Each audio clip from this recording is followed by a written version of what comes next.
The Belgian Grand Prix is make or break for Sergio Perez, Liam and Daniel to go head-to-head on who could replace Perez, and McLaren make big sacrifices to try win the race. Do consider subscribing to the channel. Now let's get straight into the latest F1 news. Daniel Ricciardo and Liam Lawson are set for a direct comparison behind the wheel of a V-carb, as Red Bull utilize a filming day at Imola. The two drivers are both strongly linked with the second Red Bull seat, should the Milton Keynes-based squad pull the trigger on dropping or demoting Sergio Perez from his seat for the second half of the season. PlanetF1.com understands the situation for Sergio Perez is critical. The Mexican driver has just the Belgian Grand Prix weekend left to save his drive with Red Bull after a spate of poor weekends in which he has scored just 21 points in 7 races. With McLaren rapidly closing down Red Bull in the Constructors' Championship, Red Bull's options include the demotion of Perez, or more likely a complete parting of the ways, in order to drop either Liam Lawson or Daniel Ricciardo into the second seat. With Perez continuing still the preference for Red Bull as the Spa weekend began, the Mexican's performance is being gauged relative to Max Verstappen's, rather than being dependent entirely on his final race result.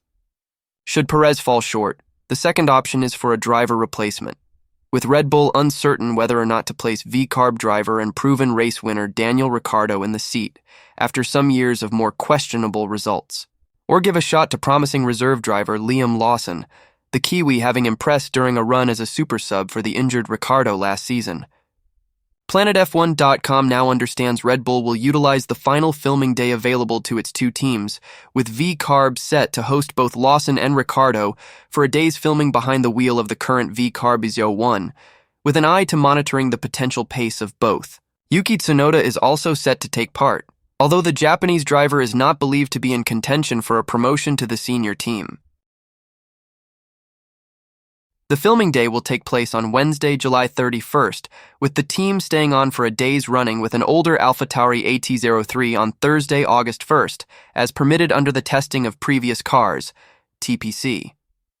Ayumu Iwasa will also get the chance to drive to give the Formula 2 racer a chance behind the wheel of a relatively contemporary F1 car. The outings will see Ricciardo joining Lawson for the benchmarking opportunity following the latter's recent filming day for the main Red Bull team as he drove the RB20 at Silverstone after the British Grand Prix. It's understood that it might not be speed alone that will decide which of the pair will be Red Bull's preference should the team opt for change, with maturity and mental strength also said to be a key factor. With the Mexico City Grand Prix rapidly approaching, the possibility of an F1 grid without Perez could result in a tense atmosphere for his replacement, with some concerns over how either might handle the discomfort of such a weekend.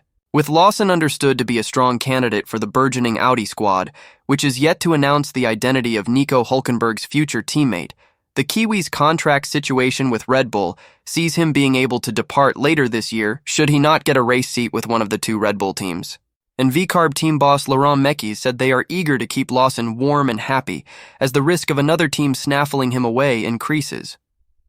It's a very privileged situation to be in, because not always do you have actually the next guy Lawson ready to go, he told media on Thursday at Spa. And in that case, you really know they are ready to go. They've raced 5 races with this team last year. He has been completely embedded with us since the beginning of the season. He does all the sim work, including at-race support, so it's very good to know that he's sort of ready to go. Of course, it's frustrating for racing drivers not to be in the car. He's been driving the Red Bull a couple of weeks ago. He's going to drive our car next week in testing. There are not so many opportunities, but we try to keep him warm and happy. Lando Norris and Oscar Piastri finished P5 and P6 respectively in qualifying for the F1 2024 Belgian Grand Prix. The McLaren drivers, who were strong favorites for victory in dry conditions, now see their chances diminished after a wet qualifying at Spa-Francorchamps. After a solid Friday in dry conditions, McLaren struggled in Q3 in the Belgian rain. The Papaya team was beaten by Red Bull, Charles Leclerc, and Lewis Hamilton. The latter two drivers were underdogs in the betting, but the rain gave them a great opportunity to alter the grid order. The big beneficiary of the rain was Red Bull, and in particular Max Verstappen. The Dutchman made the difference at one of his favorite circuits and minimized damage for tomorrow's race, where he will start 11th.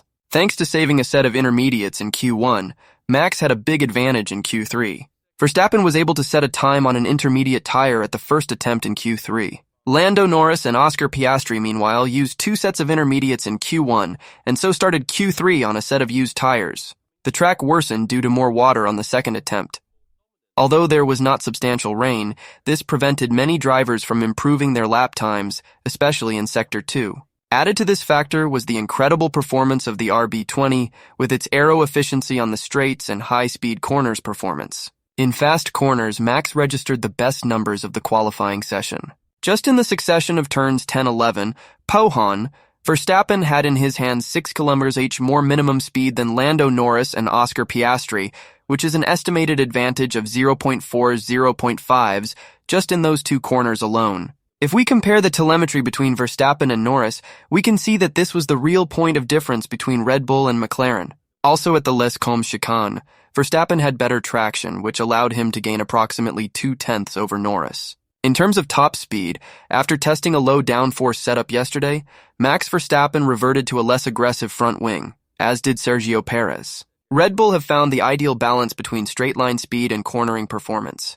McLaren chose to give Lando Norris a more aero-loaded setup and to go for a more race-focused dry setting, with less load on Saturday for Oscar Piastri. Mercedes has done the same with Lewis Hamilton and George Russell. All in all, the rain has been very detrimental to McLaren's chances of victory for the race. The Papaya team, as we saw in Friday's data, had everything in hand to secure at least a top 3 finish with their 2 drivers. And with Verstappen's 10-place grid penalty, they were in a great place for a 1-2. Instead, they will have out-of-position cars to overtake on track such as Lewis Hamilton and Charles Leclerc, who should drop places quickly against both Lando Norris and Oscar Piastri. Meanwhile, the rain has been a great friend to Max Verstappen and Red Bull. With a great performance from the Dutchman and Sergio Perez, who got in ahead of Lando Norris and Oscar Piastri, they will start in a better scenario than they possibly imagined to be able to fight for the victory against McLaren, despite Max's penalty. Helmut Marko has given Sergio Perez the target of finishing ahead of McLaren in the Belgian Grand Prix, ahead of what could prove to be his final F1 race for Red Bull. Perez produced his best qualifying performance for some time at Spa, coming third behind Red Bull teammate Max Verstappen and Ferrari driver Charles Leclerc in a rain-affected session. With Verstappen serving a 10-place grid penalty for taking a new engine, Perez will start second on the grid, a potentially advantageous position at the Spa circuit, where drivers can benefit from a tow on the first lap. Perez's encouraging performance has done little to silence growing doubts over his future, having finished no higher than 7th across the last 7 races. Media understands that a clause contained in Perez's contract will allow Red Bull to drop him during the upcoming summer break if he is in excess of 100 points behind Verstappen in the drivers' standings, with the gap currently standing at 141. With Perez's seat in serious jeopardy, Planet F1. Come revealed shortly before qualifying in Belgium that Red Bull Junior Team V-Carb will stage a so-called shootout test at Imola next Wednesday to compare regular driver Daniel Ricciardo and reserve driver Liam Lawson. It is thought that whoever impresses most in the test could replace Perez for the rest of F1 2024. Speaking after qualifying, Marko praised Perez for being involved in all sessions at Spa, having fallen early in several qualifying sessions over recent months. And he set him the target of finishing ahead of McLaren drivers Lando Norris and Oscar Piastri, who are considered Red Bull's main threat despite a poor qualifying session leaving them 4th and 5th on the grid respectively. Marko told Sky Germany, "I hope that this result will have a lasting effect. He's ahead of the 2 McLaren cars, and if he can bring that home, that would be very, very good." Speaking to media, Perez hinted that he intends to remain with Red Bull for the rest of the F1 2024 season, referencing both the Dutch Grand Prix at Zandvoort on August 25th and the final race in Abu Dhabi scheduled for December 8th. Asked how satisfied he was with his qualifying showing given the uncertainty surrounding his future, Perez said, "From my point of view, it doesn't change anything. I've always said it's not where we are now. It's how you ride the waves and where we finish in Abu Dhabi. There are a lot of drivers that haven't been able to maximize their performance lately, but obviously there's continuity on my side. It has been quite a bit higher. It doesn't change anything from my point of view. I think tomorrow is a new day, a new opportunity. It would have been the same if I was knocked out in Q2. Tomorrow's a new opportunity to do better, and it's the way I see it. It's tomorrow what really counts. And if I don't have a good race tomorrow, I will try to have a good one in Zandvoort. But it's how it is. This is a sport, and sometimes it goes your way.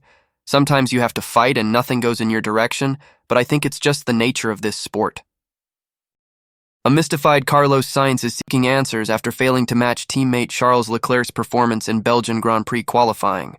After the first runs of a damp Q3, the two Ferrari drivers were 7th and 8th on the times, but had used scrubbed tires before switching to a fresh set for the final runs. Leclerc vaulted up to second place, which became pole after Max Verstappen's grid penalty, with Sainz remaining 8th quickest, although he will be 7th after the Red Bull drops the 10 places. Sainz did not improve at all on the new intermediates and was out-qualified by Leclerc by 0.723s, having been faster in both Q1 and Q2. Reflecting on the disappointing performance, Sainz was stumped for an answer.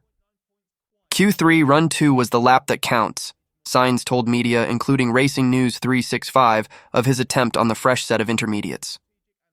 In the rest of qualifying, I was very strong and was very comfortable with the car and was putting together some really good laps. But for some reason, with the last set of tires that were new, I struggled a lot with warm-up, with grip, and just couldn't put a lap together. I am going to sit down with my engineers and see what we could have done better. Looking ahead to the race, Sainz lamented the fact that he is starting behind both Mercedes, both McLarens, and the Red Bull of Sergio Perez, believing a podium could have been a possibility if he started ahead of those cars. We have cars in front of us that have the same pace or are quicker with the McLarens, Red Bulls, and Mercedes, he said. I think if we were starting ahead of them, there would be a strong chance of holding onto a podium. Or if Max doesn't make it through, maybe a win. But unfortunately, we are 7th, which means we are going to have to be the ones who recover, which will not be easy, but we will give it our best shot. Max is probably going to make it through, and the McLarens are not as far forward as they would like to be to protect against Max, but their race pace shows they could be extremely difficult for Max. McLaren says it was willing to pay the price in a wet Formula One Belgian Grand Prix qualifying session by banking on a setup optimized for a dry race tomorrow. Off the back of its 1-2 result in Hungary, McLaren looked strong again in dry Friday practice at Spa-Francorchamps, but in a wet qualifying session on intermediate tires, Norris and Piastri struggled with their MCL 38. As Norris and Piastri settled for 5th and 6th in Q3, team boss Andrea Stella said McLaren made sure not to compromise its race day performance by adding too much downforce for Saturday's wet conditions, hoping his drivers can cash in on that decision in what is expected to be a dry Grand Prix. We didn't want to compromise our setup for today's conditions because we know that tomorrow we need the top speed, Stella told Sky Sports F1. We were ready to pay a bit of a price in qualifying because we want to have the most reasonable car tomorrow in the right conditions. At the moment, every weather forecast model is predicting dry, so we wanted to make sure that we didn't have a glorious Saturday and then the car is not in condition to capitalize on Sunday. With Saturday's fastest driver, Max Verstappen, demoted to 11th due to an engine penalty, which moves both Norris and Piastri up one position each, Stella felt both his drivers still had a good chance to win the race on Sunday. It's actually the easiest circuit for overtaking, and it's a race that will be dominated by the tire behavior, so I think the starting position is not the dominant factor, he added. It's important that we are there at the end of the race. We do a good job managing tires, and we use the potential of the car in terms of top speed. If we blend all these factors together, we can have a good Sunday. But Norris cautioned that Red Bull looked quicker in the dry too, which makes overtaking second-placed starter Sergio Perez not so straightforward and could allow Verstappen to come through the field as well. The whole weekend Red Bull has been a step above us, even though we were a little bit quicker yesterday, Norris warned. I just don't think Red Bull showed their cards at all, and we did. From my side, I was always one step behind and just always a little bit on the back foot, so to kind of still some way with a P5 I was actually surprised and happy with. We still have to overtake some quick cars tomorrow, like the Red Bull of Perez.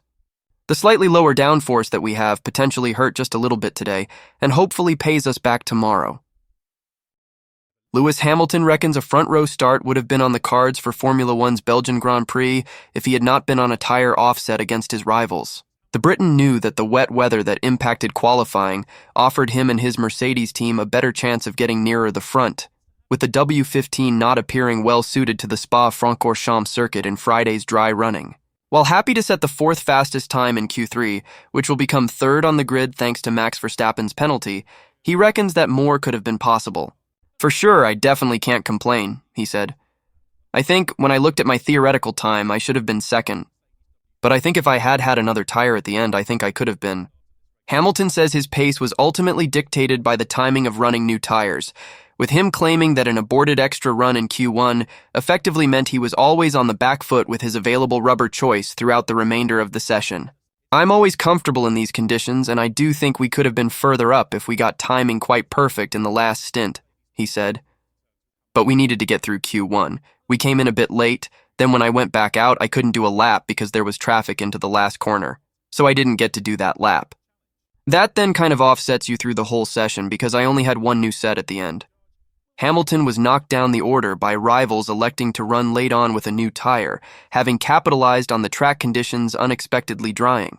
Mercedes boss Toto Wolff in particular reckoned that others had taken a big gamble to leave it so late and rely on the weather clearing, and he went further than Hamilton in suggesting that he could have been at the front if the team had done the same as others. Speaking to Service TV, Wolff said, "The pace was good. We were out early and chose the conservative route. We could probably have started from pole position if we had done what Leclerc did, namely gambled on it being dry at the end, which worked out for him. Ferrari weren't so good in the long runs yesterday in the dry, but of course you can never write off Leclerc. Today they were the only ones to go out with the new tire. Verstappen also had one, but he was the only one of the others.